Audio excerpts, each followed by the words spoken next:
Hello guys, welcome to my channel. And मैं आज बहुत इम्पोर्टेंट टॉपिक में बात करने जा रही हूँ जो मुझे लगा कि इम्पोर्टेंट है, तो शायद मैं अपनी बात शेयर कर सकूँ आप लोगों से। तो मैं यह बात करना चाहती हूँ कि टॉक्सिसिटी क्या होती है। टॉक्सिसिटी क्या होती है? टॉक्सिसिटी कहीं से भी हो सकती है, चाहे वो फैमिली से हो, ऑफिशियल हो, या तुम्हारी पर्सनल लाइफ हो या ऑफिशियल लाइफ हो, हर चीज़ से आ सकती है टॉक्सिसिटी। पर उसको अवॉइड कैसे किया जाए वो अलग बात होती है। जैसे अवॉइड कर वो सेम बात होती है, क्योंकि अवॉइड हम क्योंकि टॉक्सिसिटी एक हद तक ही अच्छी लगती है। एक टाइम तक क्या आता है, हम लोग बहुत ज़्यादा फ्रस्ट्रेट हो जाते हैं, हम बहुत ज़्यादा परेशान हो जाते हैं, बहुत ज़्यादा चिढ़ने लग जाते हैं अपने आप से ही।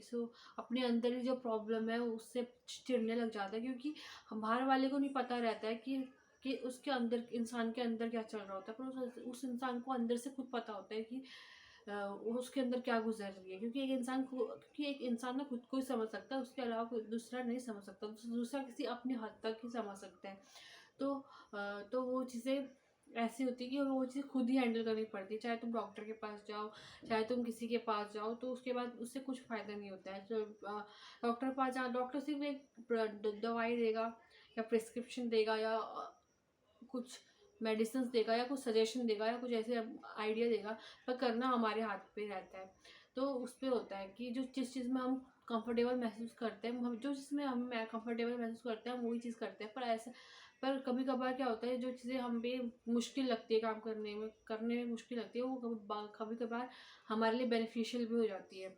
तो टॉक्सिसिटी की बात हो रही थी। टॉक्सिसिटी मतलब मेंटल प्रेशर हो गया, चाहे कहीं से भी आया मेंटल प्रेशर। जैसे हमारा जैसे एजुकेशन सिस्टम है, तो एजुकेशन सिस्टम हमारा कैसा है कि मतलब एजुकेशन सिस्टम हमारा इतना ख़राब है कि हम लोग बचपन से ही, हम लोग के अंदर ये नहीं कि मतलब हम लोग के पास एक होता है कि बर्डन हो जाता है कि इतने सारे सब्जेक्ट पढ़ने हैं हमारे सर पर। तो एक बच्चे के ऊपर बहुत बहुत ज़्यादा मेंटल प्रेशर हो सकता है। जैसे कोई टीचर एक सब्जेक्ट पढ़ा रहा है, तो वो एक ही सब्जेक्ट पढ़ा सकता है, सारे सब्जेक्ट तो नहीं पढ़ा सकता। तो फिर वैसे ही वो चीज़ स्टूडेंट पे क्यों नहीं लागू होती है? स्टूडेंट के ऊपर सारे सब्जेक्ट होते हैं कि सारे सब्जेक्ट में पढ़ना है और सब में अच्छे मार्क्स लेके आने हैं। तो ये मेंटल प्रेशर रहता है। चाहे सोसाइटल प्रेशर होता है, फिर पेरेंट्स का प्रेशर देते हैं। पेरेंट्स का अलग से प्रेशर होता है, और पेरेंट्स हम पे डालते हैं वो प्रेशर। तो फिर इसलिए ये चीज़ें हो जाती है। मैं मतलब प्रेशर कुकर की तरह करते हैं, मतलब प्रेशर तो वो एक टाइम पे ब्लास्ट हो जाएगा, ज़्यादा प्रेशर उसके अंदर होगा तो। वैसे ब्रेन वर्क करता है अब एक बच्चे का और एक स्टूडेंट का। जब वो एक हद तक मतलब सहन कर सकता है। सो तो इस चीज़ को अवॉइड करना, जितना इस चीज़ को हम लोग अवॉइड करेंगे, उतना ही हमारे लिए बेनिफिशियल रहेगा। मेंटल प्रेशर जितना हम लोग, ये बच्चा, क्योंकि मेंटल प्रेशर जो एक बच्चा है, मतलब एक मान लो दो बच्चे हैं, एक ए है, एक बी है। तो ए जो है, वो वो फ्री है, मतलब उसको उसको कुछ नहीं होता। मतलब वो उतना मेंटल, वो स्ट्रेस फ्री है, आराम से अपनी मर्जी से पढ़ रहा है, अपनी अपनी चॉइस के हिसाब से पढ़ रहा है। और दूसरा बी है, उसका उसका बिल्कुल मन नहीं कर रहा, बिल्कुल मन नहीं है, पर उसको पेरेंट्स में प्रेशर आ रहा है कि भाई पढ़ना है तो पढ़ना है। तो फिर वो चीज़ उसके दिमाग में प्रेशर डालेगी, और वो चीज़ स्ट्रेस डालेगी, और वही चीज़ हार्मफुल हो जाएगी उसके मेंटल हेल्थ को। तो वो चीज़ समझनी चाहिए, क्योंकि हमें हमको ना हर एक सिचुएशन में हर किसी इंसान को समझना चाहिए, उसके हिसाब से ही वर्कआउट करना चाहिए। क्योंकि क्योंकि हाँ, अगर हम लोग अपने हिसाब से चलने लग जाए तो हमारे हिसाब से दुनिया नहीं चलती है। क्योंकि हमारे हाँ, हम अपनी लाइफ अपने हाथ से चला सकते हैं, दूसरों की लाइफ अपने हाथ से नहीं चला सकते। तो वो चीज़ हो गई। और और सब कुछ होता है। कभी बार ना इंसान के अंदर आलस भी आ जाता है एक टाइम तक, कि कुछ करने का मन नहीं करता है, पर फिर भी हमको हैंडल करना पड़ता है। तो फिर मेंटल प्रेशर, क्योंकि हम लोग को तो लगता है एक इंसान हंस रहा है, आराम से बात कर रहा है, खुश खुश हो रहा है, तो उसका हम तो लगेगा चल ये इंसान नॉर्मल है, इसको कोई प्रॉब्लम नहीं है, मेंटल प्रॉब्लम नहीं है। पर अगर अंदर से देखा जाए तो वो इंसान बहुत ही बीमार है। अंदरूनी बीमारी, पक्की बाहर की बीमारी, फिजिकल बीमारी हो, या हमें कोई बीमारी हो, चाहे हमें वो कोई जुकाम लग जाए, या हमें बुखार आ जाए, या हमें ये चीज़ आ जाए, तो ये चीज़ें पता चल जाती है इंसान को कि भाई इस इंसान को प्रॉब्लम है, कुछ फिजिकल प्रॉब्लम है। फिजिकल प्रॉब्लम आराम से दिख जाती है, पर जो मेंटल प्रॉब्लम होती है, जो अंदर की प्रॉब्लम होती है, जो इंटरनल प्रॉब्लम्स होती है, वो बाहर वाले को पता नहीं होती। उसको हमें खुद खुद रिपेयर करना पड़ता है अंदर से, और फिर ये चीज़ें होती है। तो फिर इसके बाद इस चीज़ को अवॉइड करो। टॉक्सिसिटी की बात हो रही थी, टॉक्सिसिटी क्या होती है, टॉक्सिसिटी कहीं से भी बात होती है, चाहे मैं भी अभी हम लोग मेंटल प्रेशर की बात कर रहे थे, पर मेंटल प्रेशर के बाद छोड़ के अब हम लोग किसकी बात कर रहे हैं, टॉक्सिसिटी की। टॉक्सिसिटी क्या होती है, जैसे टॉक्सिसिटी मतलब कोई भी चीज़ें जो हम पे हमें हमें लंबे पीरियड तक हार्मफुल पहुंचा सकती है, जैसे हमें मेंटली थोड़ा मेंटली डिस्टर्ब कर सकती है। जैसे टॉक्सिसिटी मतलब जैसे अगर अगर हम लोग ऐसे इंसान से उसके साथ क्लोज में बैठे हुए हैं जो इंसान हमारे लिए टॉक्सिक है, जो जिस इंसान से हमें बात करना इज यूजलेस, मतलब जिसके साथ हम लोग बात भी नहीं कर पा रहे ढंग से अच्छे से, उससे हम एडजस्टमेंट भी नहीं कर पा रहे हैं, तो वो चीज़ें टॉक्सिसिटी होती है। कहीं ना कहीं ये चीज़ हमारी ऑफिशियल लाइफ और पर्सनल लाइफ को अफेक्ट करना शुरू हो जाती है। तो इसे इससे कहीं ना कहीं तुमको फिर तुम अपने अंदर से घुटने लग जाते हो कि मुझे आज़ाद होना है अंदर से, वैसे हो जाता है। तो फिर ये चीज़ें आ जाती है। तो फिर बहुत चीज़ें ऐसी होती है जो हमें अवॉइड करनी चाहिए क्योंकि लाइफ में, क्योंकि वो चीज़ें जब तक हम अवॉइड नहीं करेंगे तब तक हमारा काम नहीं बन पाएगा। तो क्या होता है, चाहे जेलसी होगी, अब ये टॉक्सिसिटी में आती है जेलसी। जैसे जेलसी होगी, जेलसी तो हर किसी को होती है, कॉमन। हर जेलसी किस चीज़ से रिलेटेड हो सकती है, चाहे वो